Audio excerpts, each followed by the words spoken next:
បាយធ្លាប់ជាក្មេងម្នាក់ប្រើប្រាស់សារធាតុញៀនរហូតដល់ផ្លាញអ្នកផ្ទះហ្មងផ្លាញអ្នកផ្ទះឲ្យរត់ចេញពីផ្ទះឲ្យផ្លាញខ្លួនឯងទៀតតែពិតអានឹងជារឿងពិតបងមួយកាលពីបងនៅឈាមរាវហើយកណ្ដឹងក៏គ្មានពាក្យថាបាយស្រុយដែរគេហៅថាជើងការជំនាន់ហ្នឹងបងពិតជាបានលងខ្លួនជាមួយនឹងការប្រើប្រាស់គ្រឿងញៀនមែនប៉ុន្តែអាការប្រើប្រាស់គ្រឿងញៀននេះជា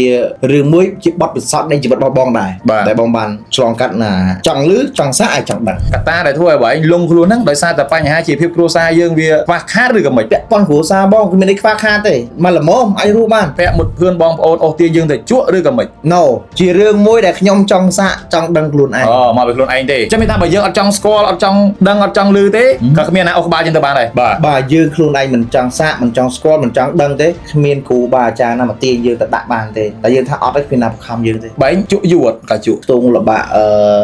ចូល10ឆ្នាំអីដែរដឹងចិត្តលបាក់ស្រយបែងមានចាំទេតែពេលដែលបែងប្រើប្រាស់សារធាតុញៀនហ្នឹងញ៉ាំវាបាក់ជក់ឆ្នាំណា